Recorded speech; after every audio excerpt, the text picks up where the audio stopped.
តើរឿង5យ៉ាងដែលបងប្អូនកុំធ្វើឲ្យសោះបើសិនជាមិនចង់ឲ្យ page របស់យើងនឹងខូចទី1គឺកុំយក admin ឬក៏ editor ទៅ share ផុសខ្លួនឯងមិនថាវីដេអូមិនថារូបភាពទេព្រោះវាអាចខុសជាមួយនឹងគោលការណ៍របស់ Facebook អូខេអញ្ចឹងត្រូវចាំចំណុចហ្នឹងទី2បាទកុំផុសអួតពេកតែកាលណាដែលយើងលក់បានច្រើនយើងផុសបងវរៈបុណ្យធម្មបង GNT ប្រតិបត្តិការ ABA អីហ្នឹងដាក់មួយដុំផុសច្រើនពេកហ្នឹងក៏ខុសជាមួយនឹងគោលការណ៍របស់ Facebook ដែរកន្លែងហ្នឹងវាបង្ហាញអំពីការបង្ហាញព័ត៌មានជាសាធារណៈឬក៏ព័ត៌មានហិរញ្ញវត្ថុជាសាធារណៈវាអត់ល្អទេផុសកាន់តែច្រើនកាន់តែប្រឈមនឹងការខូច page អូខេអាហ្នឹងទី2ទី3ផុស deal គេ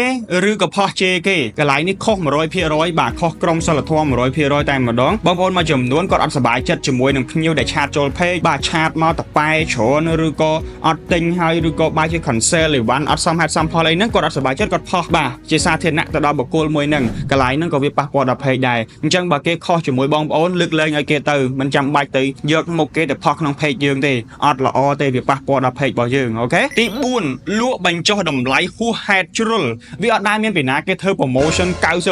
99.99% ទេវាអត់មានវាចេញមកវាហាក់ដូចជាបង្ហាញថាយើងចង់បោកគេបាត់ហើយកន្លែងហ្នឹងអញ្ចឹងកន្លែងហ្នឹងកុំអីល្អជាងដាក់ promotion ឲ្យសមរម្យមកកុំគិតថាធ្វើអាហ្នឹងល្អវាជួយចំណាប់អារម្មណ៍គេមើលអីអត់ទេអ្នកដែលមើលខ្លាំងមែនតើគឺ Facebook ហើយ Facebook មើលហើយគឺនឹងអាចនឹងធ្វើឲ្យផុសមួយហ្នឹងខុសគោលការណ៍អូខេអញ្ចឹងកុំចេញ promotion មកហួសហេតុជ្រុលពេកមើលបានហើយមួយចុងក្រោយគឺផុសរើសបុគ្គលិកហើយដាក់ប្រាក់ខែគោលច្បាស់ពេកឬក៏អត្ថប្រយោជន៍ច្បាស់ពេកកន្លែងនេះវាអាចខុសជាមួយនឹងរឿងហិរញ្ញវត្ថុបង្ហាញថាបុគ្គលម្នាក់មួយនេះបុគ្គលជាបុគ្គលិកផ្នែកលក់មានប្រាក់ខែប៉ុណ្ណេះចឹងទៅផ្នែក manager មានប្រាក់ខែប៉ុណ្ណេះអីចឹងទៅវាខុសជាមួយនឹងក្រមសីលធម៌ការងារហើយគោលការណ៍របស់ Facebook ក៏វាខុសដែរកន្លែងនេះគឺរឿងមួយដែលបងប្អូនពេលខ្លះគិតថាអត់សមហេតុសមផលទេប៉ុន្តែខ្ញុំធ្លាប់ជួបខ្ញុំចង់ធ្វើវីដេអូនេះចែករំលែកជូនបងប្អូនទាំងអស់គ្នាអូខេអញ្ចឹងខ្ញុំគិតថា5ចំណុចនេះបងប្អូនគួរតែចែករំលែកទៅអ្នកដែលកាន់ page ឲ្យបងប្អូនទាំងអស់គ្នាឲ្យបានដឹងហើយក៏គួរតែ share ទុកដែរគេលោកថ្ងៃក្រោយភ្លេចអត់ដឹងមកមើលកន្លែងណាអូខេអរគុណច្រើនហើយបើចង់ឲ្យខ្ញុំធ្វើវីដេអូអីផ្សេងៗ